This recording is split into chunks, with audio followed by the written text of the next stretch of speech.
Né? E a distância do ponto P a outra reta seria a mesma forma que você tem. Você tem uma expressão bem mais simples, só que a hipérbole aparecia sob uma forma que não é a forma costumeira. Né? Essa questão de ser mais simples não, o que eu é estou até querendo dizer, completamente relativo. Isso é uma escolha. Estou querendo dizer o seguinte, que essa solução, que é extremamente elegante, reflete um conhecimento, uma experiência do professor. Claro. E que o aluno normalmente não teria essa ideia. A ideia mais natural para ele seria tomar um eixo do X como uma das, ou do Y como um dos lados. Aí eu teria outra forma diferente, que não é costumeira da hipérbole, mas que é assim, né? A forma XY igual a, né? Ia dar uma coisa desse tipo. Não, ia ter um termo XY aqui. Pois é. Claro, porque ia ter X2 e Y2 também. Ia ter X2, Y2, ia ter um termo XY, aí você tinha que... Então, o método das coordenadas é extremamente poderoso para problemas desse tipo. Né? Porque descobrir por onde um ponto pode se movimentar, mantendo uma determinada condição. Esse problema, para ser tratado de forma sintética, é possível, mas é muito difícil e precisa de um conhecimento muito grande sobre propriedades da hipérbole. O internamente ainda traz a vantagem da facilidade de utilizar a máquina na solução. Do aspecto computacional, extremamente facilitado. Num problema desse, você pode jogar no computador. Bem, o problema 4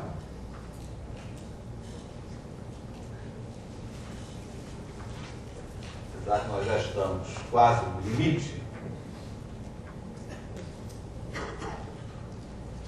mas eu gostaria de, se não puder resolvê-lo inteiro agora, deixar encaminhado para que possamos terminar a tarde.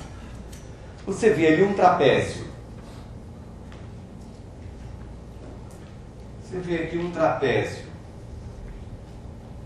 Ponto M é o ponto médio da base maior.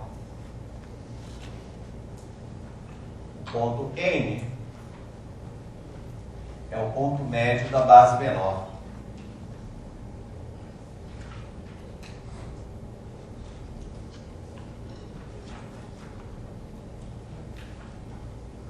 E o ponto P é o ponto de interseção das diagonais. Alguém quer fazer alguma conjectura a respeito dos três pontos M, N e P?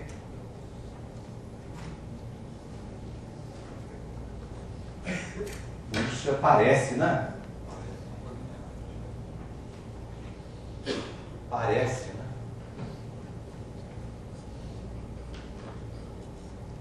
Será que essa reta existe? Isso ocorre frequentemente de nos assustarmos com um fato novo. Eu desenho essa figura novamente, maior, menor, noutra posição, e novamente os pontos parecem colineares. Eu estou frente a uma coisa que nós chamamos de uma conjectura. Parece que está certo isso. Então, nosso problema é realmente demonstrar que esses três pontos sempre são colineares.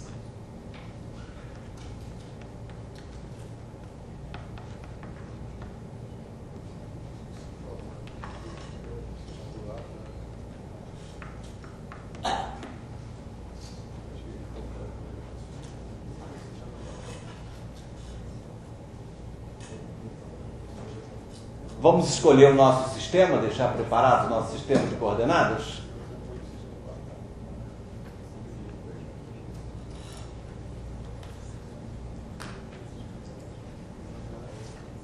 Colocar a B, base maior, eixo AX.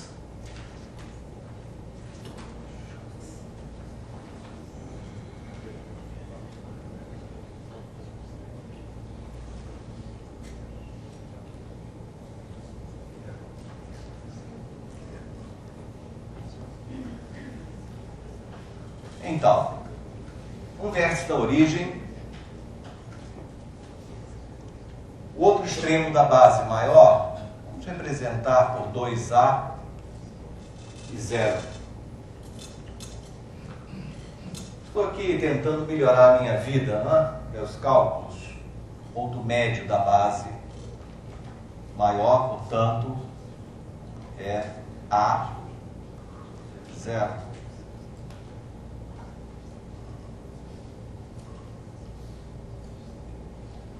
O ponto B, vértice da direita da base menor, vamos representar o ponto.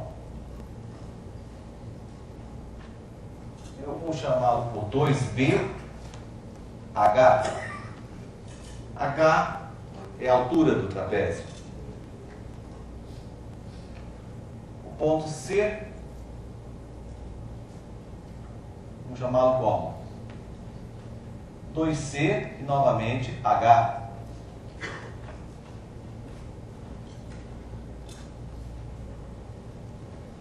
E o ponto N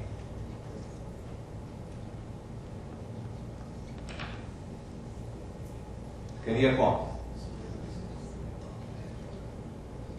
B mais C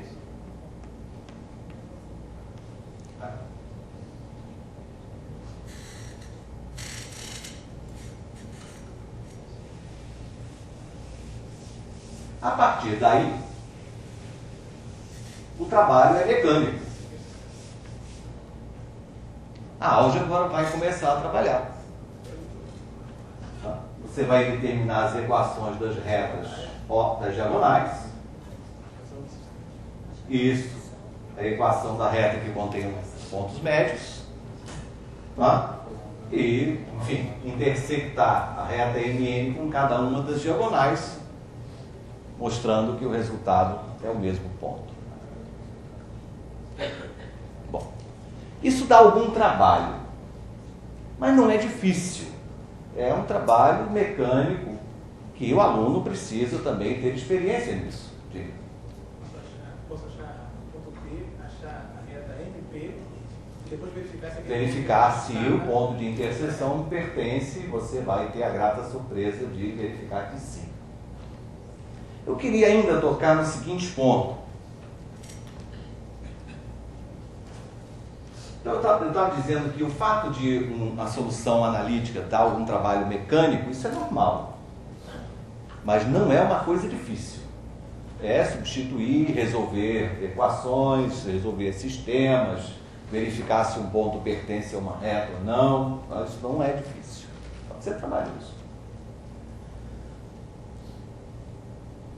A nossa aula tinha como título a escolha de um sistema de coordenadas. Possivelmente vocês não tiveram oportunidade, não sei, pelo menos a maioria, de trabalhar com eixos oblíquos. Sempre eixos eram perpendiculares, né? Desde que você era criancinha, eixos eram perpendiculares. Mas, na verdade, não há nenhuma obrigação. Eu posso definir um sistema de eixo dessa forma e, para cada ponto P do plano, traçar paralelas aos eixos, obtendo números A no eixo OX e B no eixo OY, representando P, então, pelo par ordenado AB.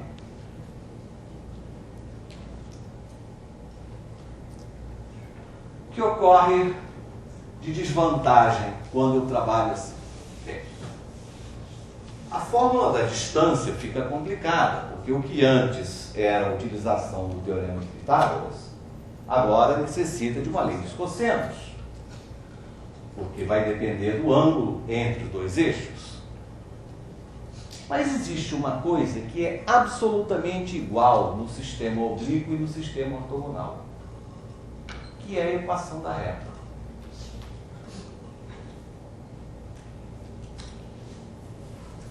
A equação da reta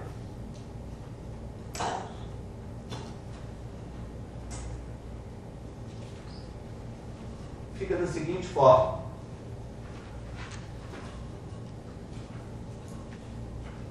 Imagine então um ponto P0 de coordenadas nesse sistema oblíquo x0, y0, o ponto P1 dessa reta de coordenadas x1, y1, sistema oblíquo, e um ponto P qualquer de coordenadas x e y. Ora,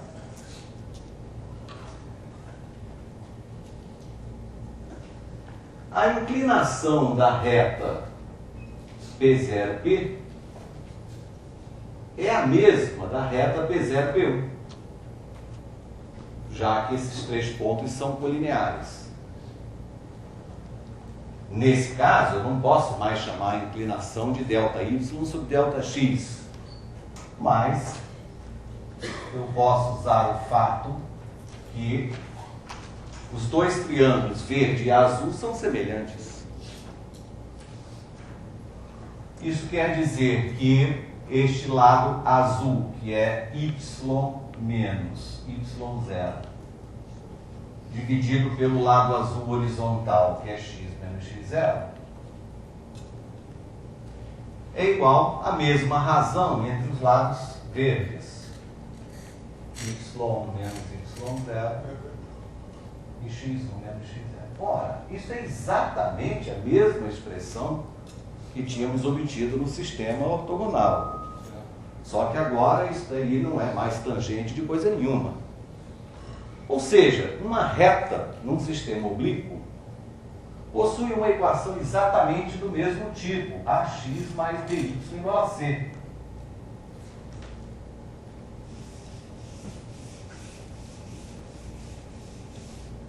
Então, este problema do trapézio, eu poderia sugerir uma outra escolha de eixos da seguinte maneira.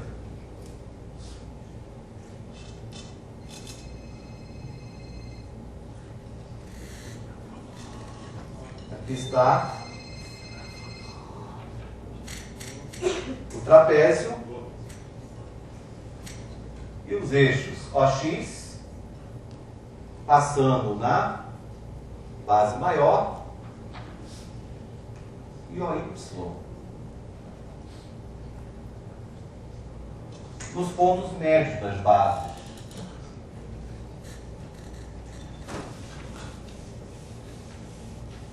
Uma outra coisa que não tocamos ainda no assunto é a questão da unidade de medida. Não só eu tenho liberdade de colocar os eixos onde eu quiser, como eu também tenho liberdade de escolher a unidade de comprimento que eu vou utilizar para medir as coisas. Então a minha escolha, ainda para tornar mais simples, será assim. Este ponto A eu vou chamar de 1,0. Acabei de adotar metade da base maior do trapézio como unidade de comprimento. Note bem, isso não é particularizar em absoluto. Apesar que muita gente pensa isso, né? Tem que botar uma letra. Não, eu tenho essa liberdade. Escolher a unidade de medida do meu desenho. Então, este ponto, a linha, menos 1, 0.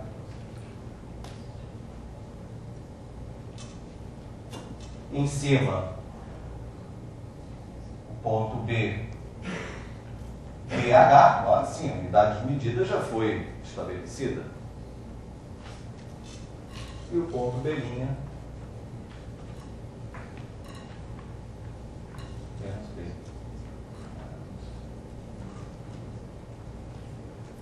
vocês vão reparar, fazendo as contas de um jeito ou do outro, que há imensa facilidade que vocês terão nesse caso. A reta que contém esses dois pontos, até é facílimo de escrever, né? Y menos 0 sobre x mais 1 igual a h menos 0 sobre b mais 1. Essa é a equação da diagonal a linha B. A equação da outra diagonal é y menos 0 sobre x menos 1 e h menos 0 sobre menos b menos 1. Ora, aonde cada diagonal corta o eixo y? É no lugar onde a abscissa é 0. Na primeira, x igual a 0 implica em que y igual a h sobre b mais 1. E na segunda, onde a diagonal a abelhinha corta o eixo y? Se x igual a 0, y igual a... Incrível, parece mágica. É o mesmo. Lição final, a escolha do sistema de coordenadas. Isso é um capítulo amplo, mas depende de um pouco de prática para você fazer sim a escolha mais adequada possível. Não estou querendo dizer que vocês passem a ensinar sistema oblíquo para os seus alunos. Tá? Estou falando com vocês, professores. Muitos talvez não tivessem tido oportunidade de ver essas coisas. Tá? Então, em problemas que falem de incidência, paralelismo, colinearidade, o sistema oblíquo funciona igualzinho ao sistema ortogonal. Ele é ruim quando o teu problema envolve distâncias, né? Ângulos, aí as fórmulas ficam mais perpendicularismo, ficam mais complicadas. Mas colinearidade, né? Pertinência, paralelismo, razão entre distâncias, funciona exatamente igual. Trabalhando um pouco mais, né? Você vai ver que a equação circunferências viram elipses. É uma coisa interessante. Muito bem, encerramos por hoje. Se vocês tiverem alguma pergunta, ainda temos alguns minutos. Muito obrigado.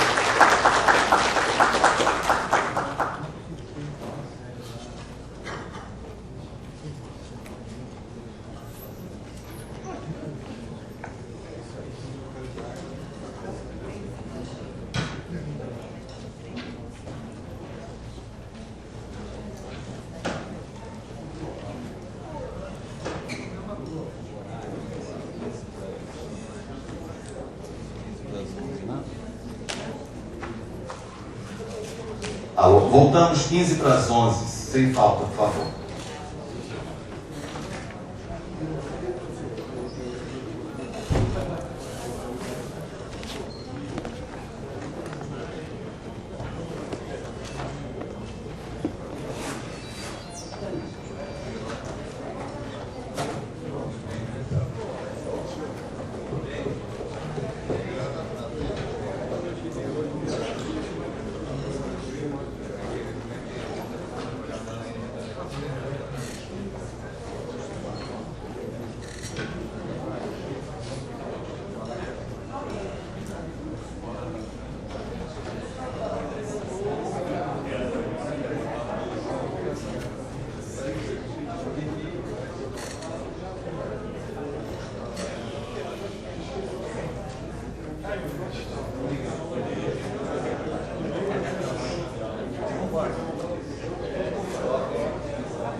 O micro voltou à luz, mas ainda estamos com problema na rede.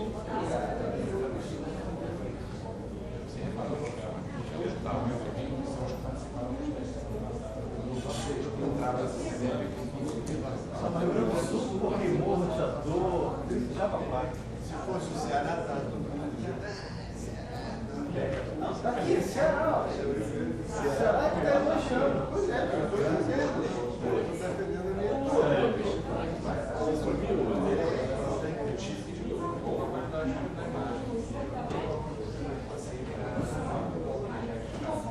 Entrou um Leandro agora. Leandro tá mais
Imagina você editar esse Windows MF, a gente não tem editor para cortar. Qual o tamanho que está o fio até agora? A diferença é super tamanho. Aquela hora estava 60 megas? Não, mas aqui eu não vi. Então está 60 megas mais 60. Mas não vai fazer muito nexo no computador. Não, está com 29 megas. Deve ser por causa do stream que diminuiu.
segundo hoje. Bom, uma aguinha.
Que sanduíche delicioso é aquele, Morgado?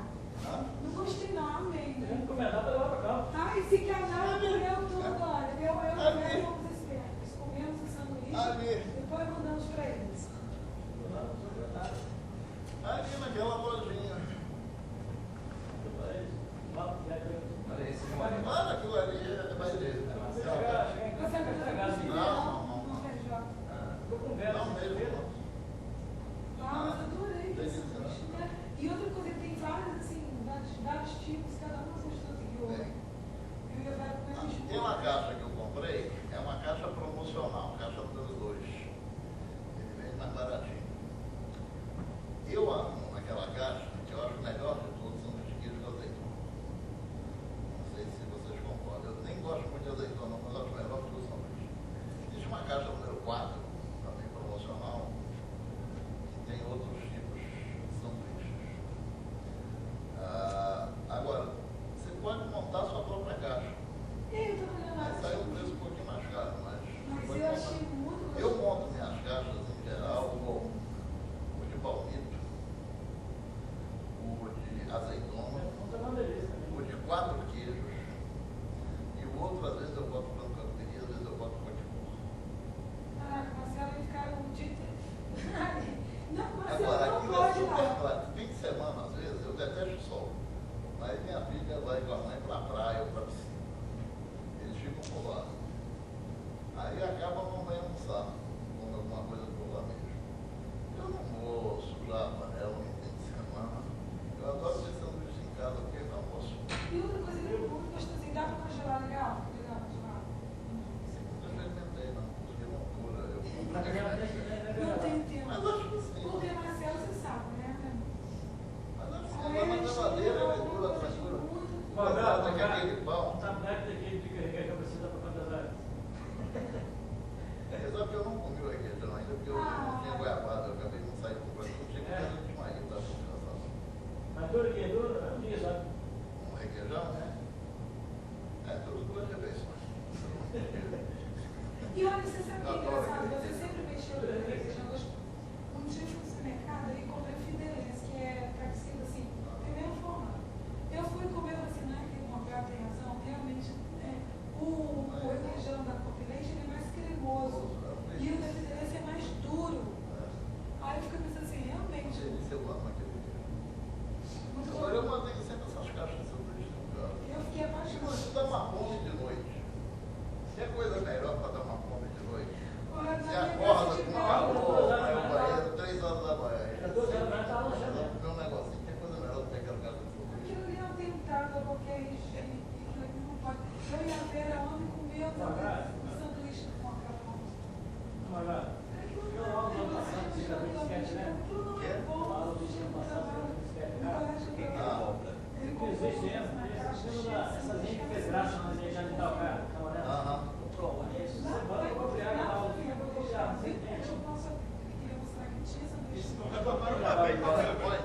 Eu devo ter casa, doutorado. Você estava comendo e ninguém recebeu nada. Não tem outra opção. O pessoal está anestesiado já.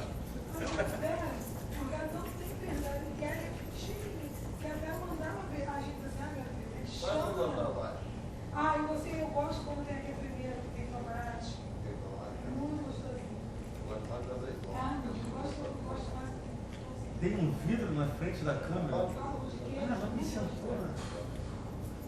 Põe ficar mais alto. Você deixa o negócio daqui. Você pode trabalhar o Cabelo dia numa inteiro, cara. é o prato feito.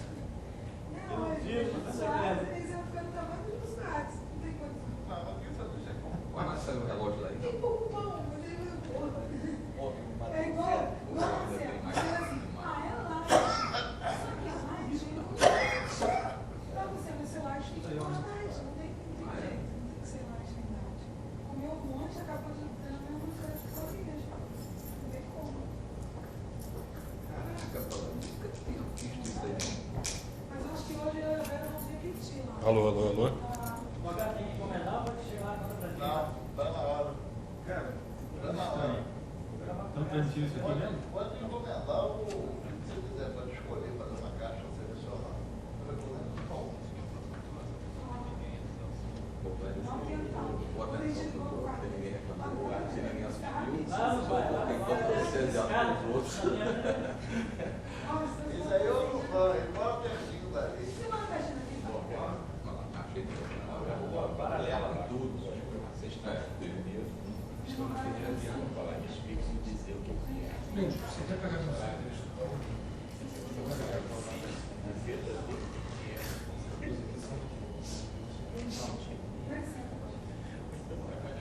Agora, ficaria melhor a outra câmera aqui embaixo, focando.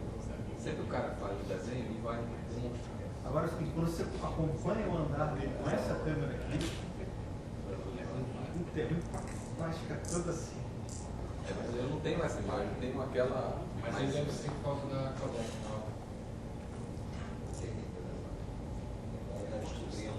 Pois é. Seria uma coisa para evitar a volta. Ter as duas focando a figura e a demonstração. Ó, tô fazendo um movimento para ele compartilhar.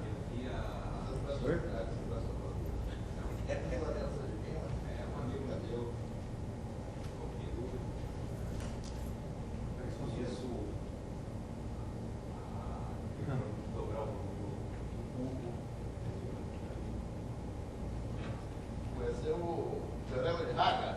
Não. Saiu na R3. Ah, Mati. Olha só na câmera. Já mexeu. Volta a mexer. 48 de sessão. Tá quase um minuto de delay. Ah, parou. Falou 5 segundos.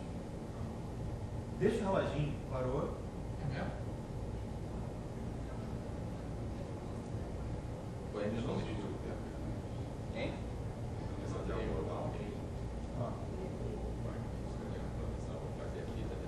Ó, tá vendo perto de foco. Ela no verde, o que nada de Não, mas o que perdeu muito foi acompanhando o professor como fundo aí, ele ficava.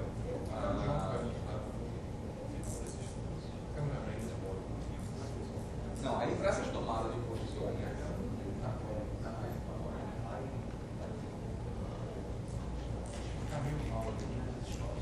bom, em resumo, esse canal de transmissão tem que ter 3 pontos.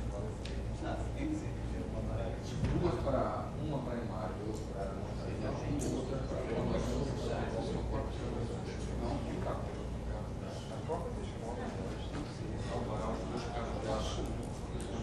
mas controlar remoto.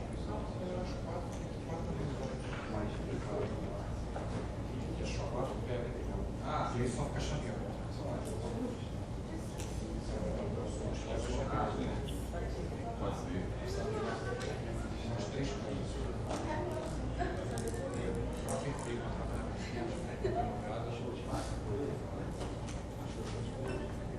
Acho que tem que diminuir mais ainda o campo aqui.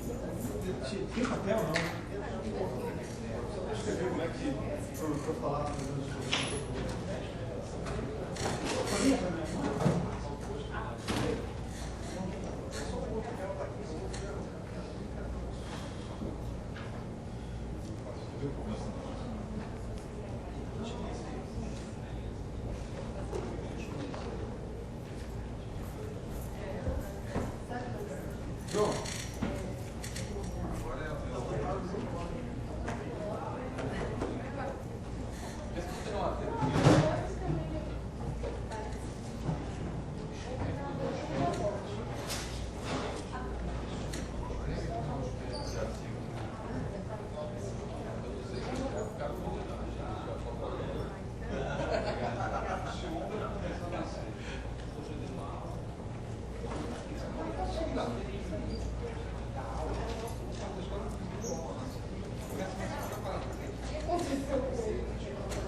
Tem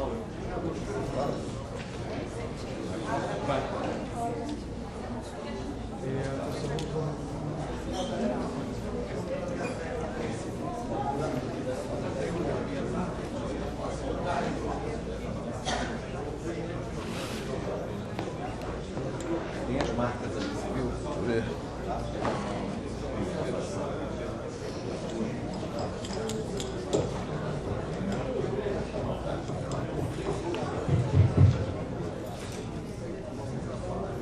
João.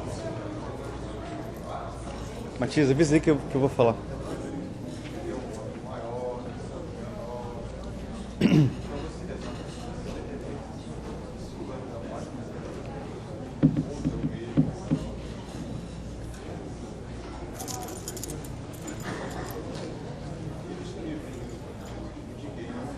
Toque feminino, aula. Sou gordo. Foi?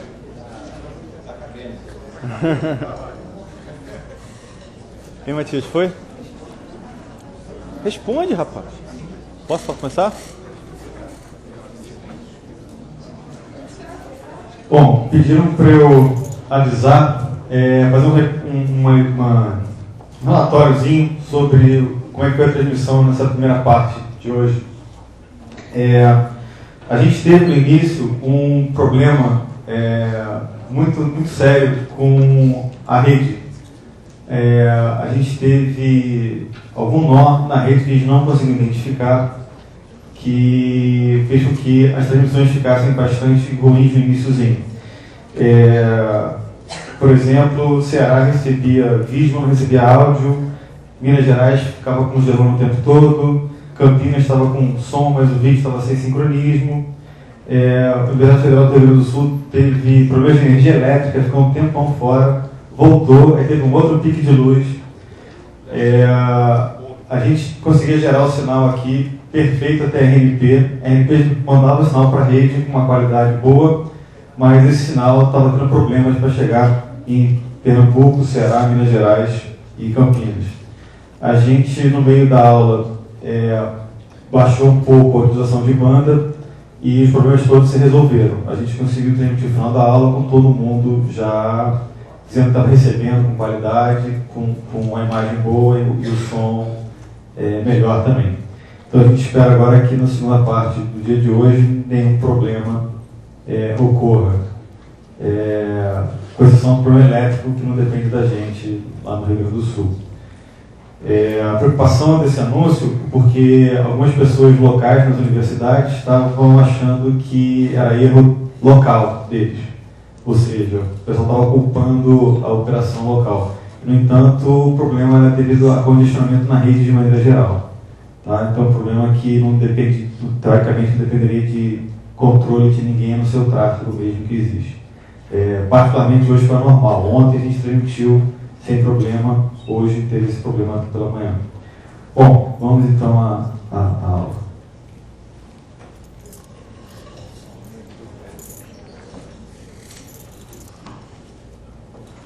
Prefere botar o... Então tá. Isso aqui é onde? Bolso? Aqui mesmo, em cima? Fica pesado, não? Tá bom assim? Tá bom. Bem, bom dia. Nós temos hoje e amanhã 2 aulas sobre números complexos.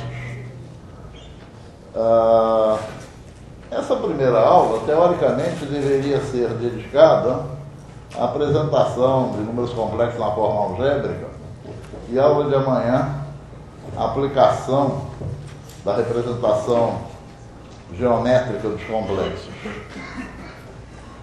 Entretanto, eu vou aproveitar essa primeira aula para responder, ou para formular e tentar responder algumas perguntas muito frequentes e que os livros em geral não apresentam a resposta a essas perguntas. A primeira pergunta é: como surgiram os complexos? Por que surgiram os complexos? Eu já li livro de ensino médio dizendo que os complexos surgiram para que as equações de segundo grau tivessem sempre raízes, não? Que é uma maluquice sem par. Não? Na realidade, os números complexos surgem no século XVI. No século XVI,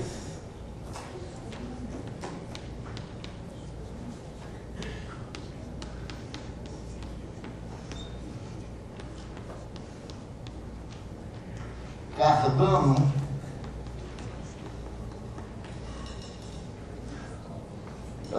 publica uma fórmula para resolver equações de terceiro grau.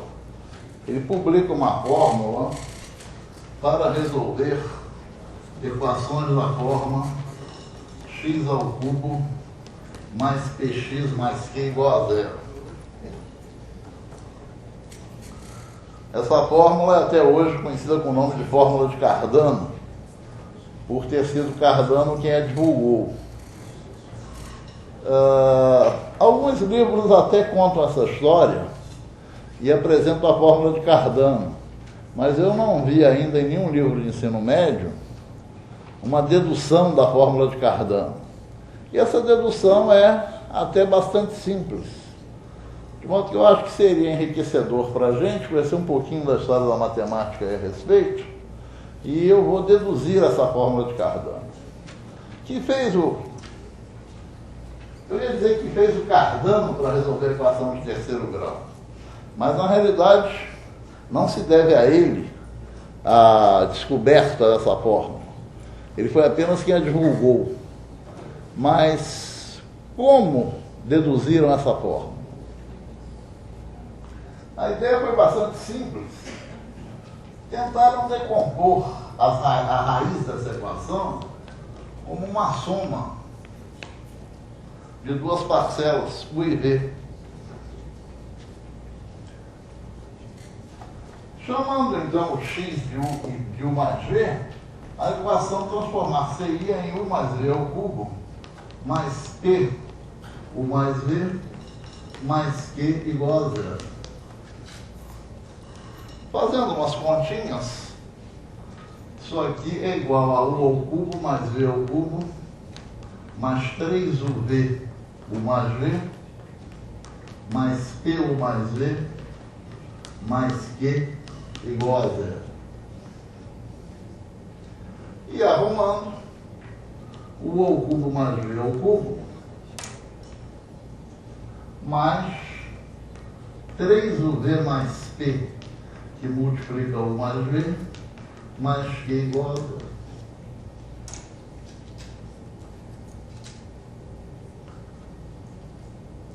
Quem descobriu a fórmula deve ter tido a seguinte ideia: que bom seria se 3UV mais Q fosse igual a zero. O que aconteceria se 3UV mais P fosse igual a zero? Se 3UV mais P fosse igual a zero, a equação seria satisfeita desde que U ao cubo mais V ao cubo fosse igual a menos Q. Portanto, nós encontraríamos solução para essa equação determinando valores de U e V que satisfizessem essas duas condições. Passando a limpo essas duas condições. A primeira é o V igual a menos P sobre 3. E a segunda é o U ao cubo mais V ao cubo igual a menos Q.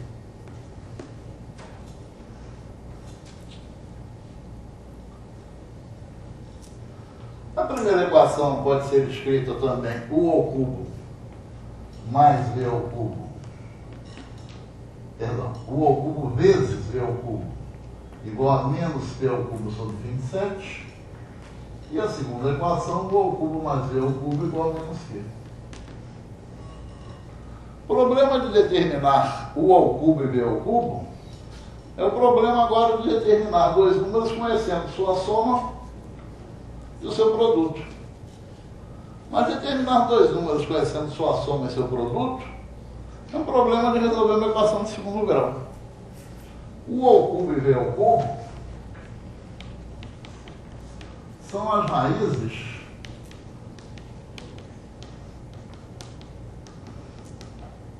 desta equação de segundo grau aqui.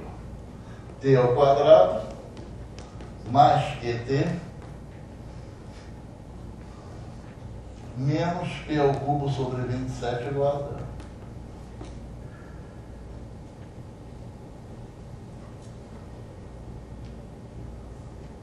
Resolvendo essa equação de segundo grau, coisa que se sabia fazer há mais de 1000 anos, aí é uma coisa que viola a história da matemática, e é um mau hábito recente no Brasil, de uns tempos para cá, é chamar a fórmula que resolve a equação de segundo grau de fórmula de Bhaskara. A fórmula é conhecida cerca de 1000 anos antes de Bhaskara. E essa fórmula só atende pelo nome de fórmula de Bhaskara no Brasil. Em nenhum outro lugar do mundo ela é conhecida com o nome de fórmula de Bhaskara. E mais que isso, só no Brasil de uns poucos anos para cá. Eu me lembro que quando eu era aluno do ginásio, é bem verdade que já se passa alguns anos. Quando eu era aluno do ginásio, essa fórmula era conhecida com o nome de fórmula de resolução da equação do segundo grau. Só muito recentemente é que essa fórmula no Brasil começou a ser chamada de fórmula de Bhaskara. Eu até quando uso essa fórmula no colégio em que dou aula, eu sempre me refiro a ela como uma fórmula impropriamente chamada por alguns de fórmula de Bhaskara. Mas o fato é que a fórmula que resolve a equação do segundo grau era conhecida, e portanto os valores de t são menos q sobre 2 mais ou menos raiz quadrada de q2 sobre 4 mais p ao cubo sobre 27.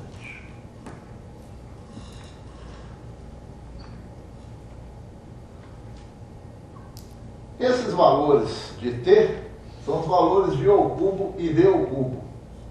E o valor de x é o mais V, ou seja, x é, portanto, raiz cúbica de menos q sobre 2 mais raiz de q2 sobre 4 mais q3 sobre 27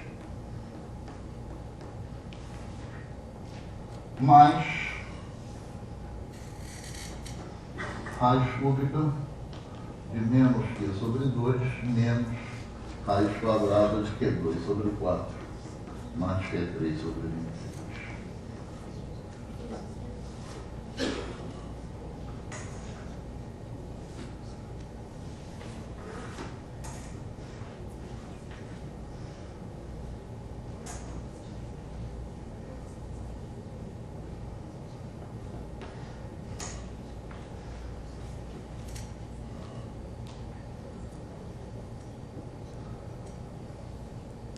Cardano publicou essa fórmula.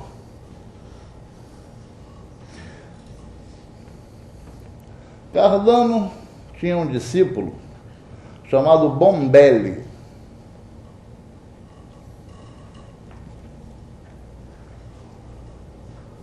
E Bombelli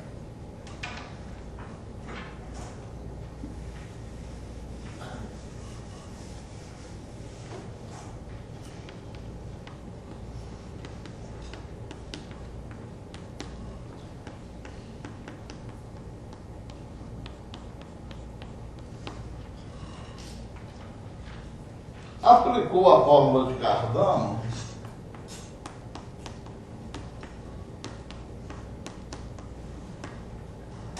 à resolução desta equação de terceiro grau. X ao cubo menos 15x menos 4 igual a 0. Não é difícil, na base de um instrumento que os matemáticos têm e usam de modo acurado, não é difícil, com base no olhômetro, descobrir uma solução para esta equação. Algum palpite? 4, né? 4 é a solução. Realmente, 4 ao cubo dá 64, 15 vezes 4 dá 60, 64 menos 60 menos 4 dá 0. 4 é raiz. O Bombelli foi aplicar a fórmula do professor dele, do Cardano, a esta equação, e olha o que aconteceu.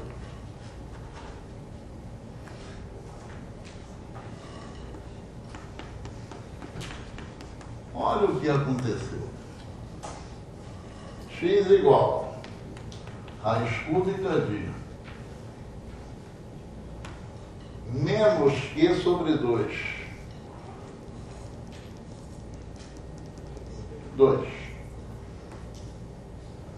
Mais raiz cúbica, mais raiz quadrada de Q2 sobre 4. Q2 sobre 4. 4. Mais P ao cubo sobre 27. P ao cubo sobre 27 vai dar negativo. 15 ao cubo sobre 27, que é 3 ao cubo. 15 ao cubo sobre 3 ao cubo dá 5 ao cubo.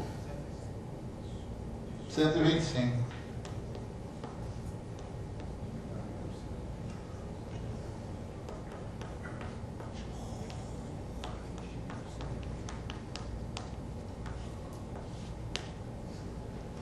E o x da raiz cúbica de 2 mais raiz quadrada de menos 121 mais raiz cúbica de 2 menos raiz quadrada de menos 121.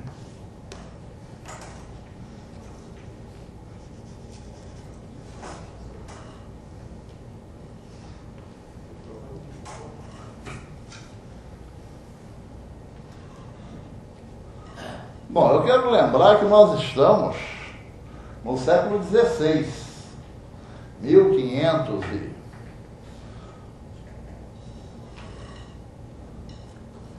e alguma coisa, 1550, por aí. Naquela época, número negativo era olhado com desconfiança. Número negativo não era tratado como se fosse um verdadeiro número. O Wagner até escreveu um artigo para a Revista dos Professores de Matemática, comentando uns escritos do Descartes. E quando o Descartes resolveu um problema de geometria e achava, geometria analítica, e achava uma solução negativa, ele considerava aquilo como uma solução. Olha, nesse contexto aí do século XVI, número negativo não tinha alcançado sua cidadania plena dentro da matemática. Imagina o que seria, então, a raiz quadrada de um número negativo. O que certamente qualquer matemático da época faria era começar a achar que a fórmula não presta. A fórmula de Cardano não resolveria qualquer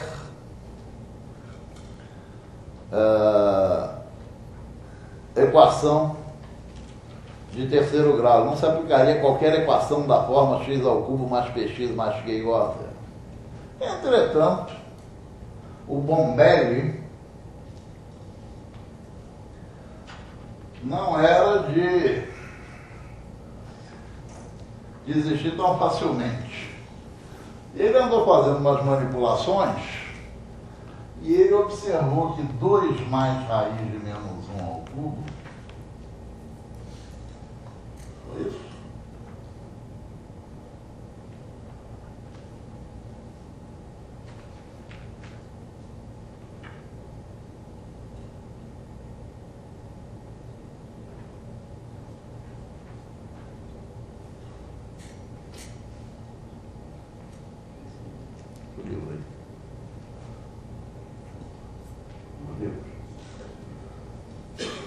Ele andou fazendo umas manipulações e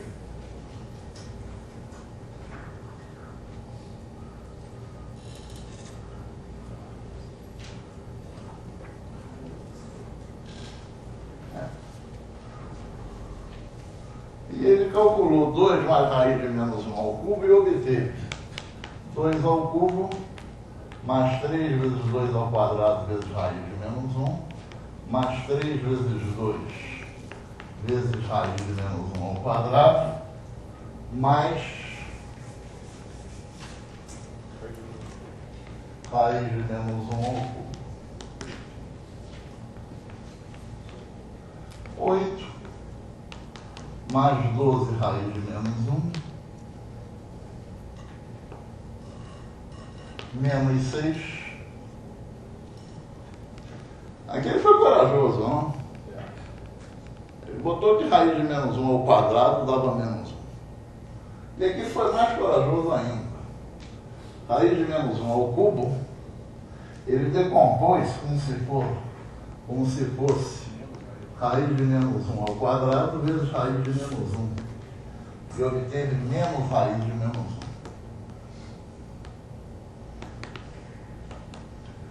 Então, obteve que isso aqui era 2 mais 12 raiz de menos 1. Perdão, mais 11 raiz de menos 1.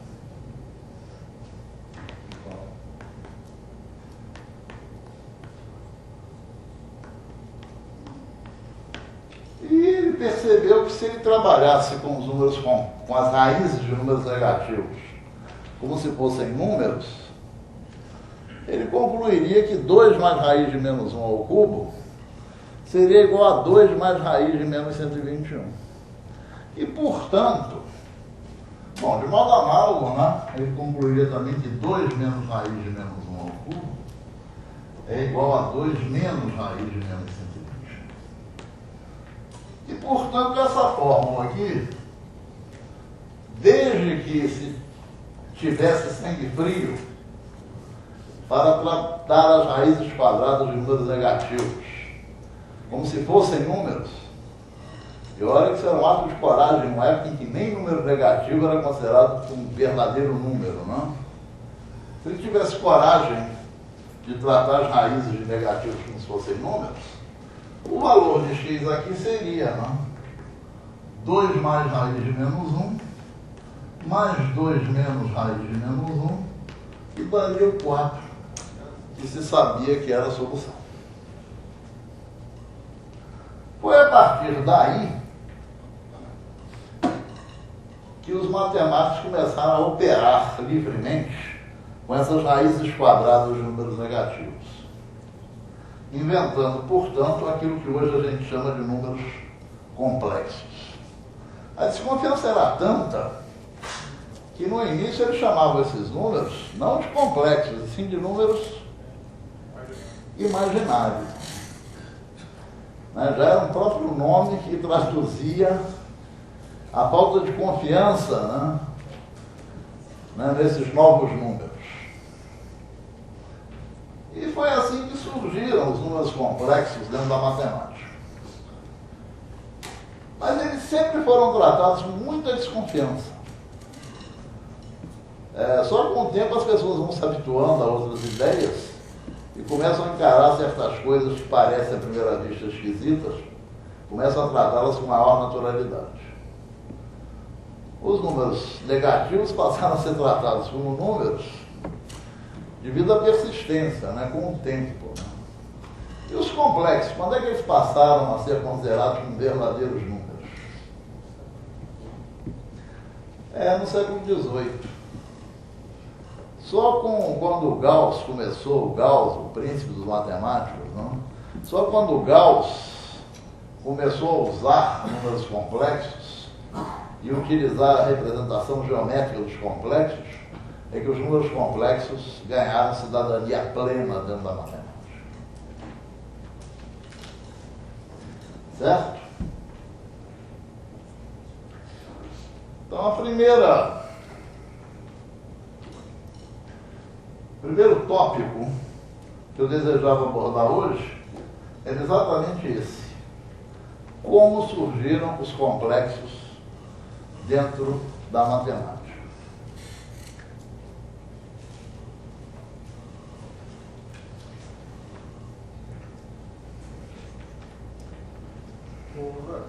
Diga. Eu não entendi por que você pegou 2 mais raiz de algumas coisas dessa equação aí. Não, eu não peguei. O Bombelli pegou. Não sei, mas...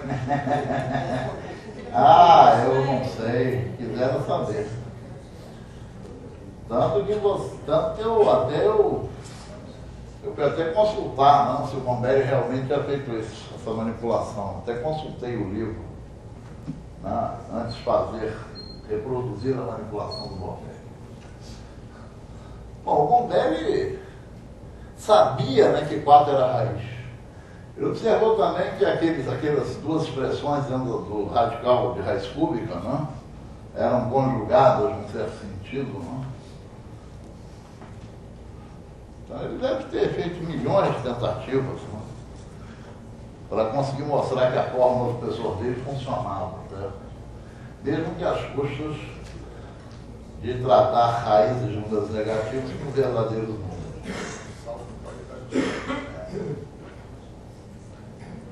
Às vezes são esses rasgos de coragem, né, que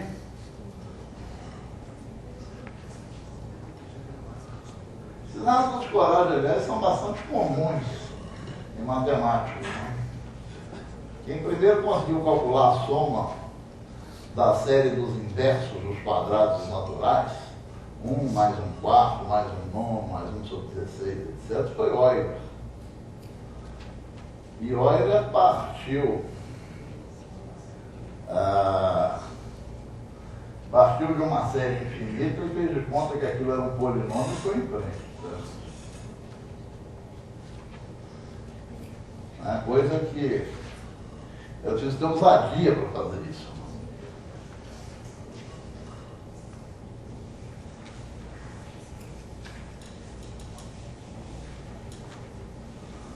Bom, então eu espero ter respondido a primeira pergunta de como surgiram os números complexos.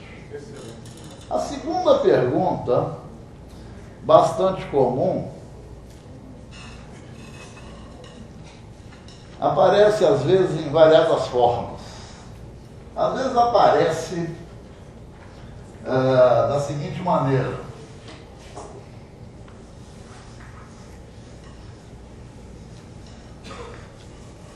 quem é maior?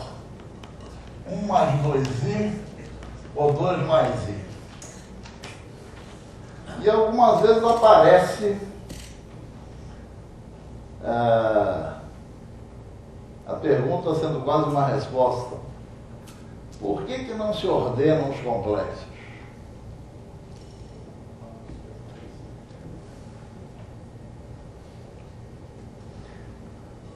Os nossos livros de ensino médio, eles não tocam nesse fato, não. Por que não se ordenam os complexos?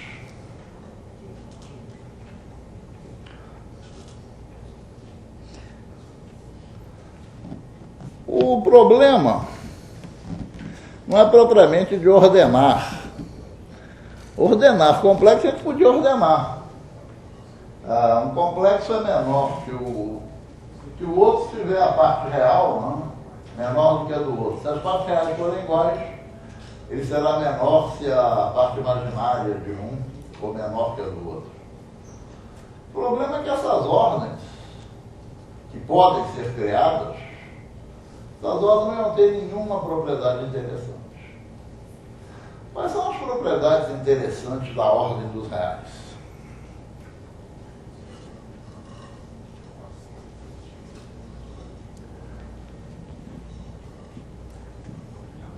Quando é que um real é maior que o outro?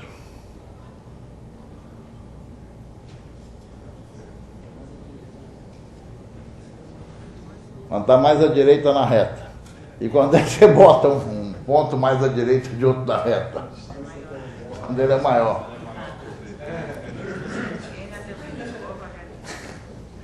Não vamos complicar tanto as coisas.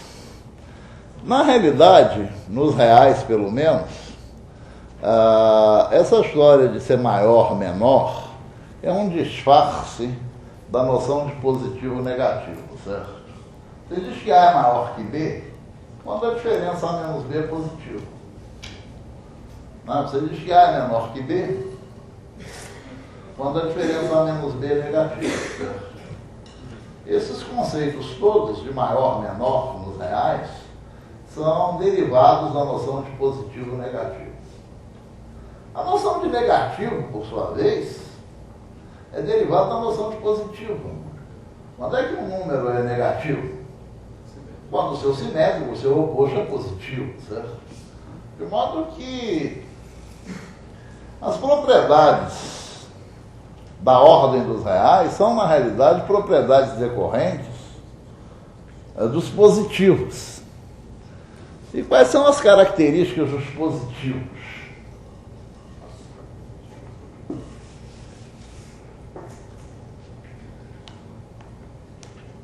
A soma de positivos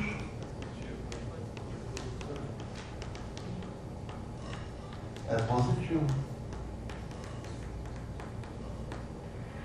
O produto de positivos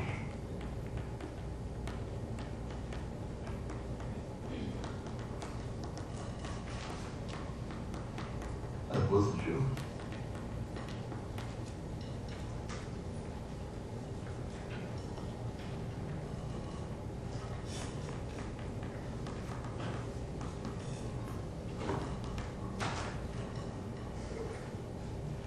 E vale uma coisa chamada popularmente de tricotomia.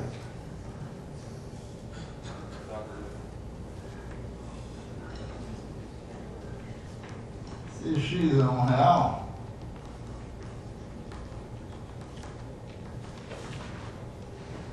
vale uma e uma só das três alternativas.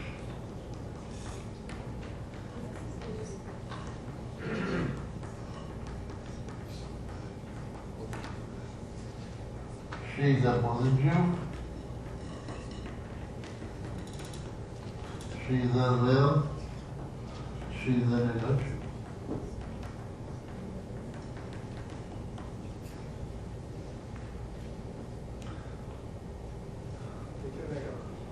Eu defini. O número negativo é aquele cujo simétrico é positivo.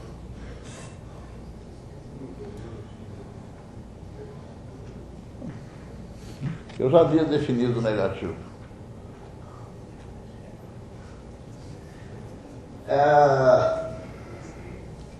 Se nós quisermos arranjar uma ordem para os complexos com as propriedades da ordem dos reais, nós vamos precisar descobrir positivos dentro dos complexos, certo? Ou seja, nós vamos precisar de uma classe de complexos seja fechada na soma e na multiplicação, ou seja, que a soma e o produto positivo seja positivo, e que vale a tricotomia, né? Dado um complexo qualquer, ou ele é zero, ou ele é positivo, ou ele é negativo, certo? Vamos ver o que pode acontecer aqui. Eu vou começar perguntando o que acontece com o número 1. O que vocês acham? Um é positivo ou é negativo? Zero a gente sabe que ele não é. Um é positivo ou é negativo? Positivo. Por quê? Vamos ver. Bom, a gente sabe que um não é zero, não? Se um for... As alternativas são, primeiro, um é positivo, né? Um igual a zero, já está eliminado. E a outra seria um negativo, que equivale a dizer que menos um é positivo. Se menos um for positivo, menos um vezes menos um vai ser um produto de positivos. Então vai ser positivo. Só que menos um vezes menos um, não. Então, em qualquer caso, a conclusão é que um é positivo.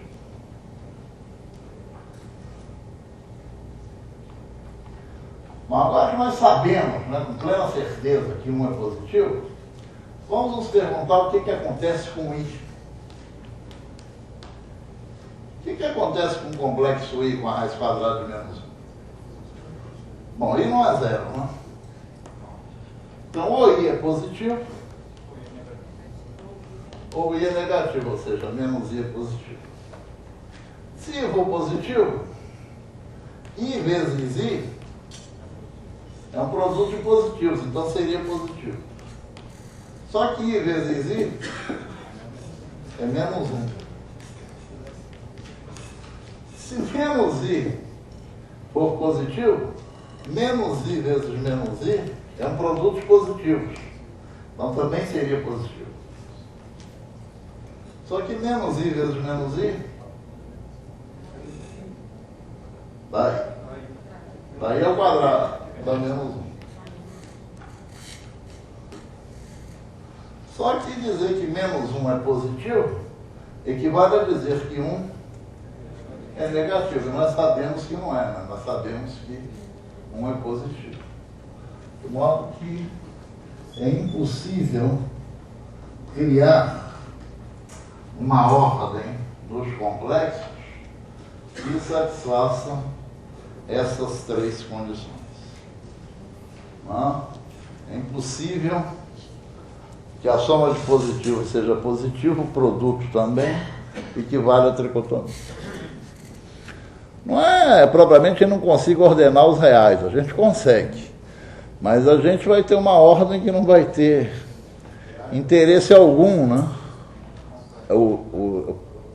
A gente consegue ordenar os complexos, só que vai ser uma ordem que não vai servir para nada, né? Não vai ter nenhuma propriedade interessante, certo?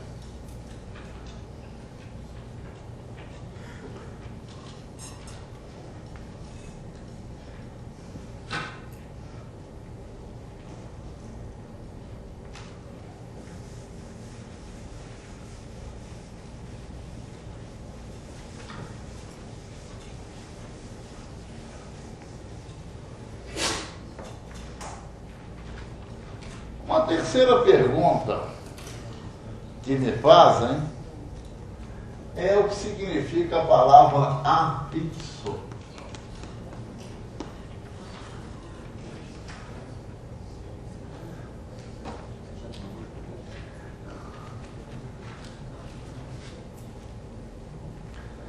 Essa palavra tem sido usada nos livros de ensino médio de hoje em dia. Ela tem sido usada como sinônimo da palavra imagem.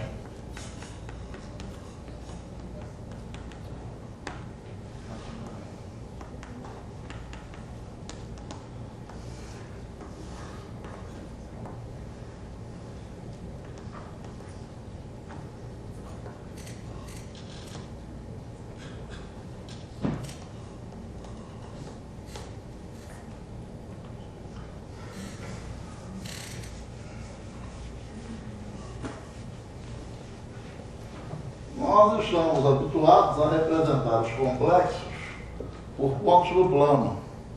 Então, o complexo 2 mais 3i é representado pelo ponto de coordenadas 2, 3. O ponto que representa o complexo é chamado de imagem. P, ponto P aqui, é a imagem desse complexo.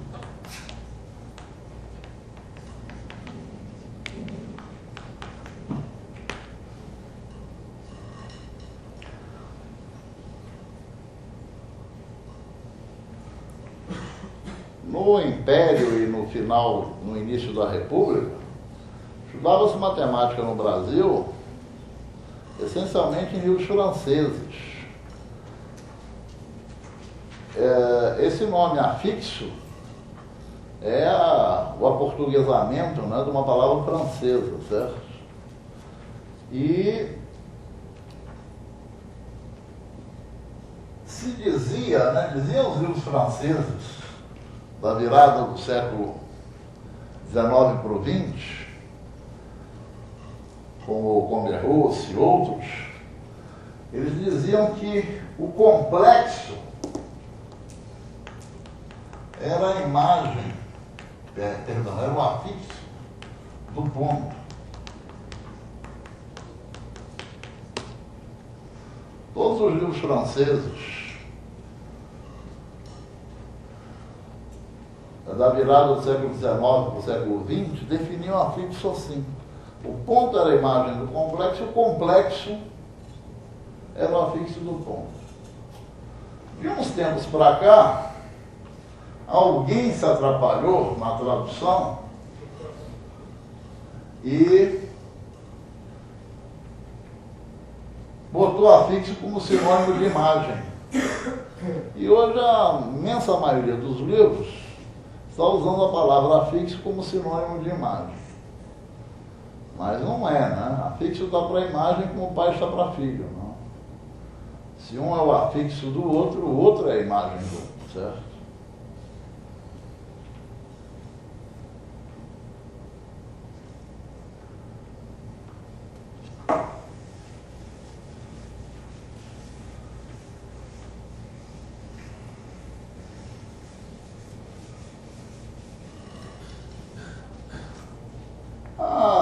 Outra coisa que eu queria abordar ainda hoje era como fazer certas operações com os complexos. Eu vou propor então um problema.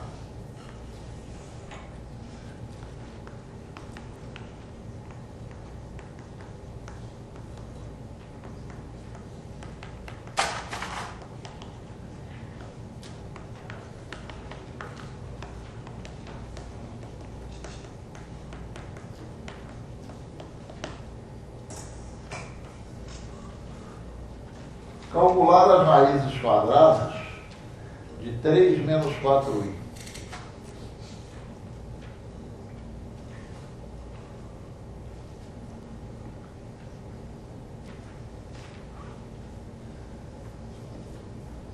O Wagner me acusou de eu passar problemas grandes. Não, foi o Paulo César. Paulo César me acusou de passar problemas grandes. Esse problema é grande.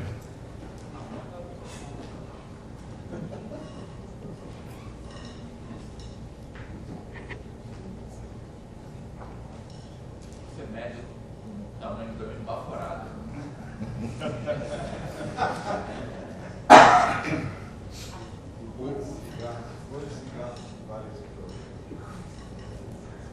Como fariam esse problema?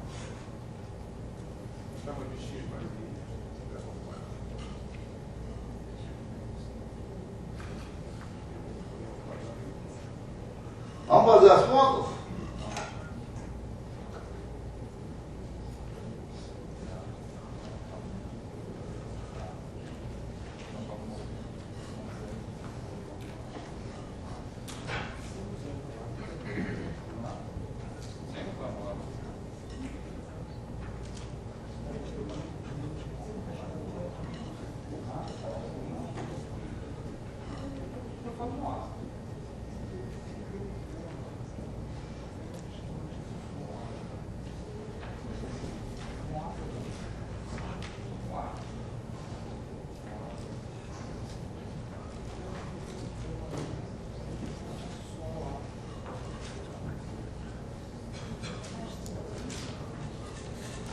Bom, o que estão fazendo?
você faz é chamar a resposta de x mais y.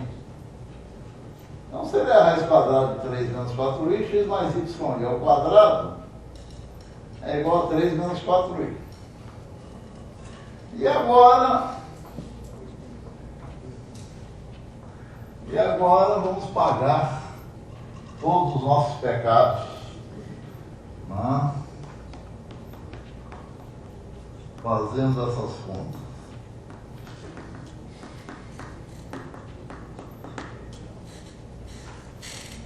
O y2 e 2, né? Como i é raiz de menos 1 e 2a menos 1, aqui fica x2 menos y2 mais 2xy igual a 3 menos 4.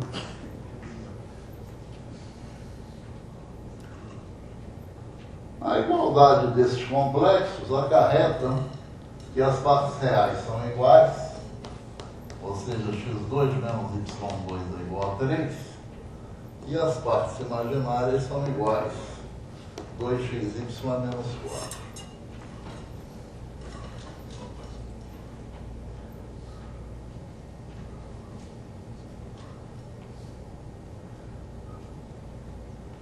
Daqui se tira que o y é menos 2 sobre x.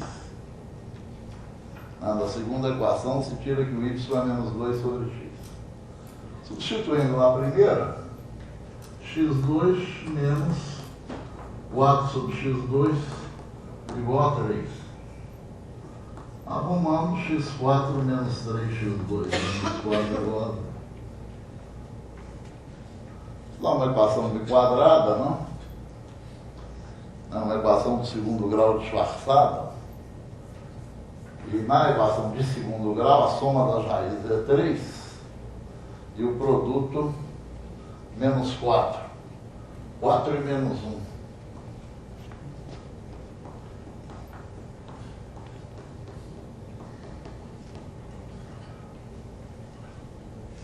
Como o x é real, eu fico apenas com x2 igual a 4 e dá x igual a mais ou menos 2. Se o x for 2, o y é menos 1. Se o x for menos 2, o y é 1. Então há duas respostas. 2 menos i, menos 2 mais i.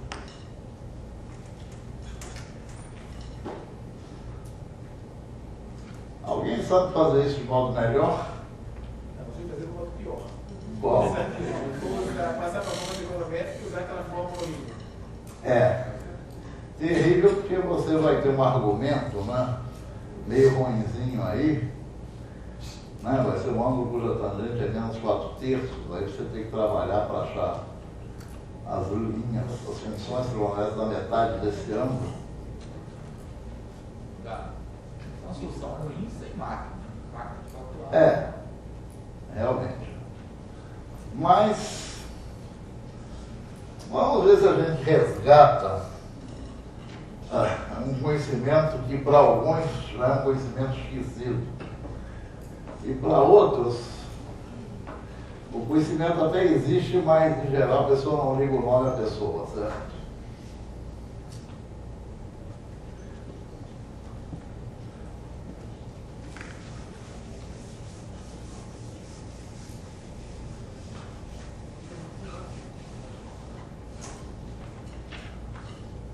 Vocês já ouviram falar numa fórmula chamada fórmula de transformação de radicais duplos? Ela dizia que raiz quadrada de A mais raiz de B é igual a raiz quadrada de A mais raiz de A2 menos B sobre 2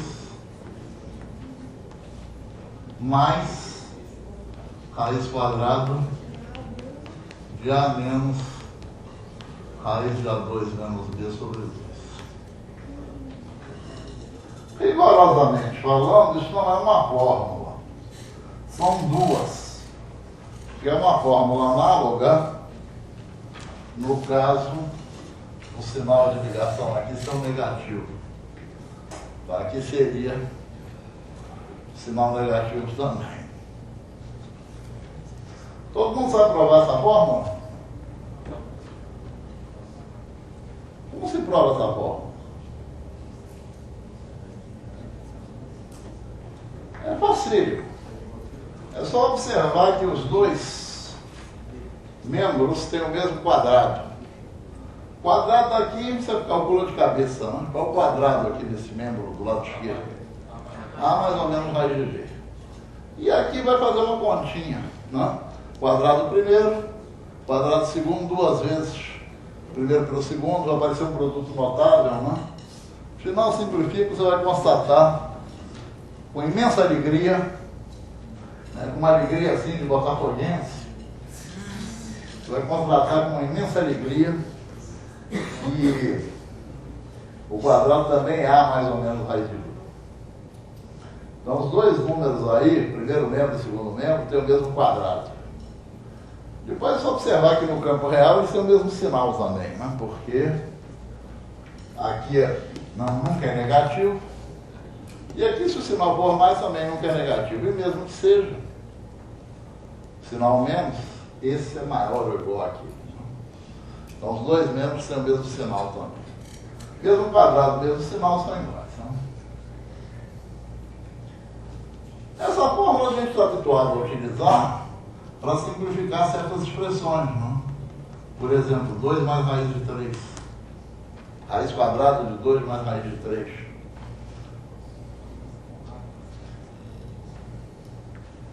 Aqui o A é 2, não? O B é 3. Portanto, o A2 menos B é 4 menos 3 é 1, não? Isso aqui dá raiz de 2 mais raiz de 1, que é 1, sobre 2. 2 menos raiz de 1, que é 1 sobre 2. Sinal de ligação, mesmo sinal de ligação aqui é mais. Raiz de 3 sobre raiz de 2, mais 1 sobre raiz de 2, e racionalizando raiz de 6 mais raiz de 2 sobre 2. Isso quando a gente faz em aula, a gente tem sempre que dizer para o aluno, cuidado, não se entusiasme muito, pare por aqui. Os alunos, em geral, quando chegam aqui, tem uma atração para achar que raiz de 6 mais raiz de 2 vai dar raiz de 8, né? A gente tem que ter cuidado, sempre chamar atenção, não deixar que ele se entusiasme muito, certo? Tá?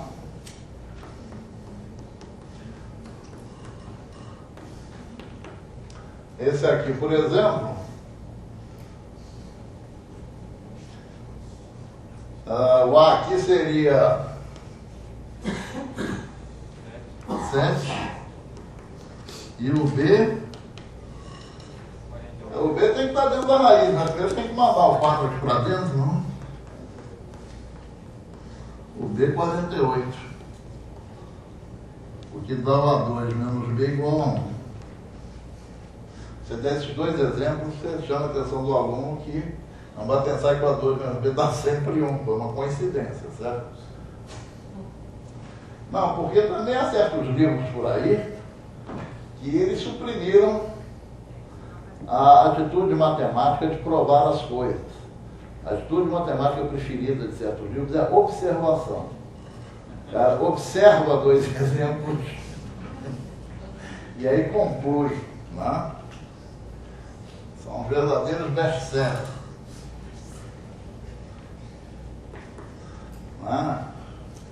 Eles só fazem observar. Aplicando a fórmula aqui da raiz quadrada de A mais raiz de A2 menos B sobre 2, raiz de A menos raiz de A2 menos B sobre 2. Sinal de ligação agora é o sinal menos. 7 mais 1, 8 sobre 2, 4, raiz de 4 é 2, 7 menos 1, 6 sobre 2, 3. Raiz de 2 menos raiz de 3.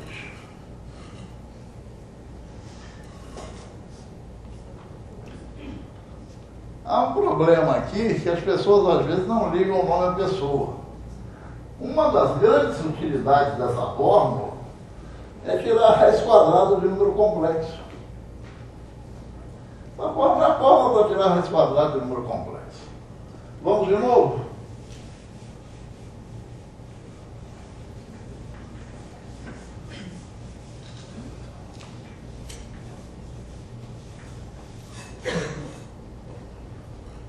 Calcular as raízes quadradas de 3 menos 4i. Ou seja,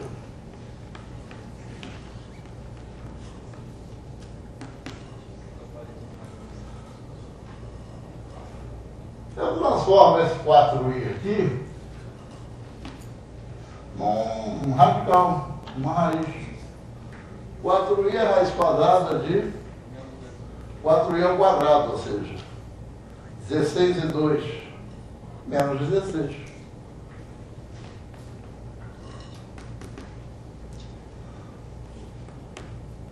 Virou um radical duplo, aplicamos a fórmula. O A é 3, o B é menos 16, portanto o A2 menos B, 25.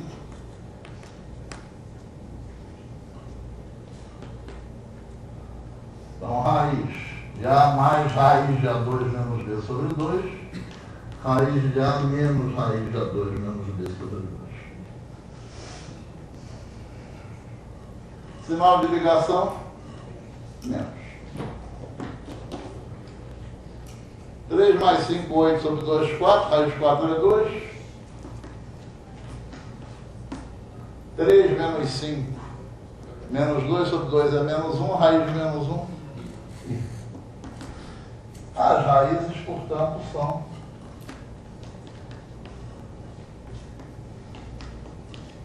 mais ou menos 2 menos i. Bastante eficiente, não?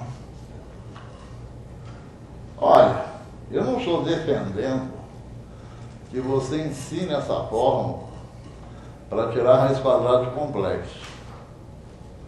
Mas o fato é que os nossos alunos, em geral, veem essa fórmula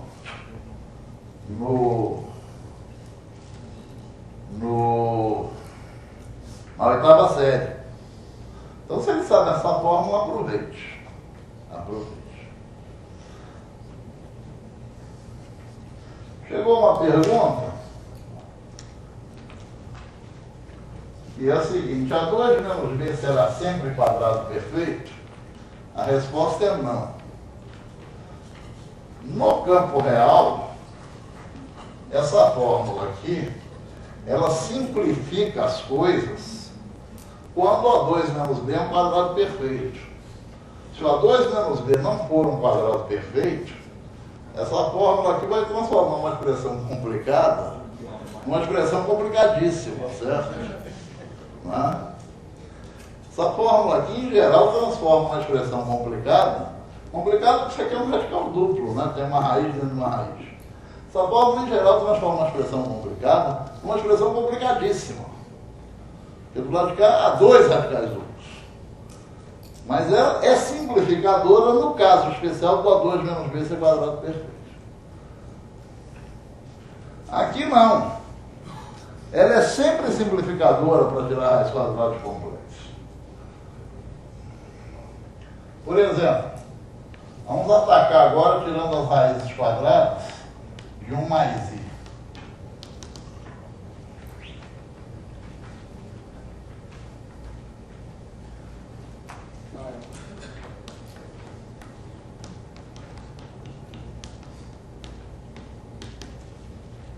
O nosso A aqui vai ser 1, o B vai ser menos 1 e o A2 menos B, 2. Então, aplicando a fórmula. Raiz quadrada de A mais raiz de A2 menos B sobre 2, raiz de A menos raiz de A2 menos B sobre 2. Mais aqui na ligação.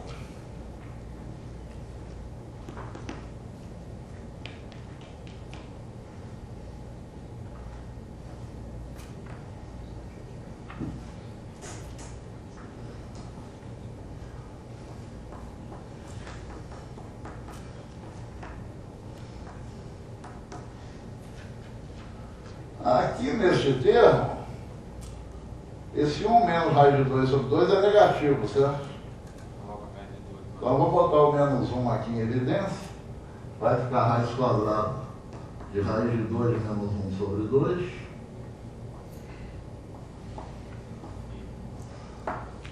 E aí o menos 1 aqui, o raiz de menos 1. Vira aí.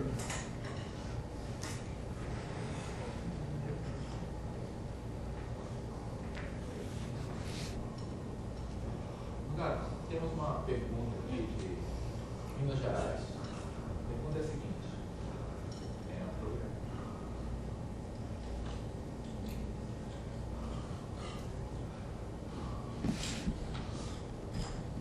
Não, acho que dá para me ouvir. Esse microfone local aqui. Professora de Minas Gerais, ela quer saber se você ainda é professor do Pedro II. Não. Se sabe qual é o livro didático adotado lá. Não. E se você ainda dá aula no ensino médio? Sim. Eu dou aula no Colégio Zacaria, no ensino médio. Eu não dou aula no Pedro II. Eu não sei qual é o livro usado. Eu tenho a impressão, tem alguém do Pedro II aqui? Tenho a impressão que eles estão usando. Quinta, oitava é o Imenes. Pergunta qual livro que você adota. Qual o livro que eu adoto? Hoje em dia, minha participação no ensino médio está muito pequena. Eu só dou aula no 3º ano do Colégio Zacaria. No 3º ano do ensino médio. E aí é um pré-vestibular, né? O colégio adota o IESE. Agora, a minha opinião sobre livros é a seguinte: eu li vários livros aí para o exame de textos e a minha impressão a respeito de livros para o ensino médio é que os melhores são IESE, Manuel Paiva, Dante. Se bem que eu sou mais especialista nos piores, porque na análise dos livros foi feito um sorteio e realmente, embora tivesse me cabido o IESE, também me couberam outros livros terríveis. De qualquer maneira, o meu ponto de vista a respeito de livros está disposto no exame de textos. O Exame de Textos é um livro publicado pela Sociedade Brasileira de Matemática em que nós analisamos todas as coleções, não volumes únicos, todas as coleções de livros para o ensino médio, publicadas 12 coleções de livros para o ensino médio. Acho que esse livro é um livro importante. Está disponível na internet, Paulo César? O texto está disponível na internet. Qual é o endereço?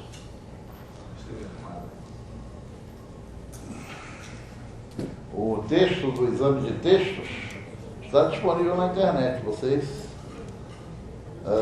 devem consultar. Há uma coleção de erros até bastante engraçada.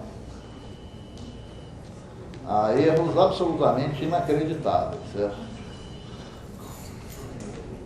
Por exemplo, 2 pontos são sempre complanares. Há um texto que afirma categoricamente com direito à figura explicativa. 2 pontos são sempre complanares? Não. Justificativa, veja.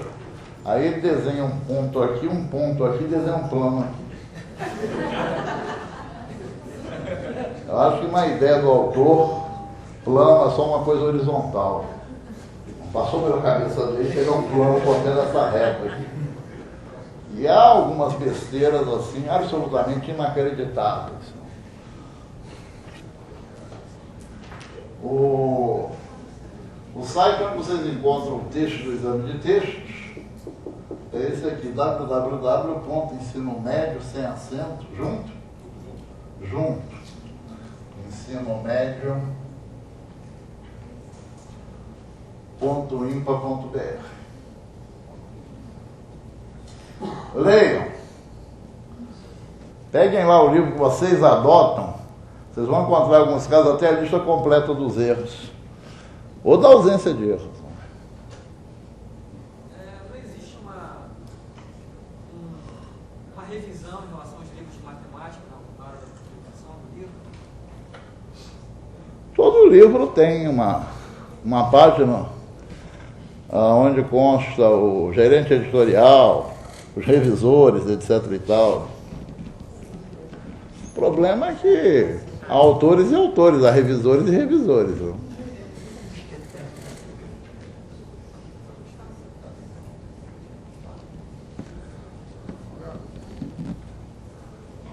Naquele seu segundo exemplo, você acha válido, numa oitava série, chamar a atenção da possibilidade de truquezinho de desmembrar aquele 7 em 4 mais 3 e 4 horários? Em alguns casos isso é possível. Olha, eu desenvolvi uma certa habilidade algébrica fazendo contas com radicais e com equações irracionais, etc. Eu acho que é interessante. É interessante fazer, não é interessante cobrar não, mas é interessante mostrar aos mais hábeis que com certas inspirações mágicas de decomposição você consegue resultados rápidos, né? Eu aprendi muito, eu desenvolvi muito minha habilidade para cálculo, claro que a idade já levou, porque eu tive um professor Cláudio Honor Teixeira Braga, que ele resolvia todos os exercícios do livro do Ari Quintela em aula. Toda aula ia um aluno para o quadro e ele dava uma nota ao aluno que ia para o quadro. E ia em fila, não era sorteio não, ia na ordem da chamada. Mas ao mesmo tempo, quem primeiro resolvesse o problema, levava um 10. Eu, em geral, quando eu ia para a prova de matemática, eu já havia acumulado tantos 10, que a minha média com arredondamento seria 10, mesmo que eu tirasse 0 na prova.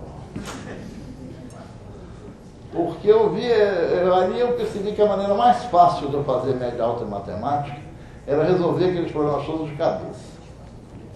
Então, enquanto o pessoal saía escrevendo, eu desenvolvi muito minha habilidade para cálculo com esse prêmio de ser o primeiro a resolver o problema proposto. Meu caderno de matemática não existia.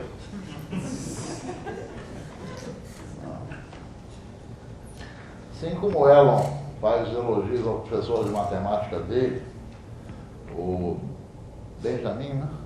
Não? Benjamin de Moraes? É Benedito de Moraes? Eu faço os meus ao Cláudio Honor Teixeira Braga, que foi meu professor no Colégio Zacaria. Foi um excelente, maravilhoso professor de matemática. Eu aprendi muito esses truquezinhos algébricos, às vezes, de decomposições, na ânsia por fazer as contas mais depressa. Encerramos, então?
Posso apagar aqui?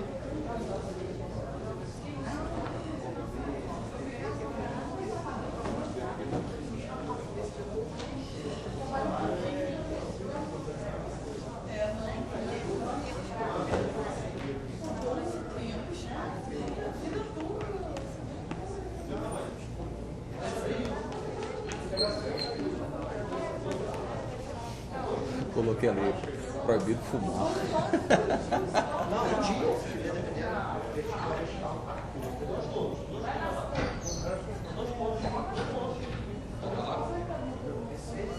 Você pode escrever.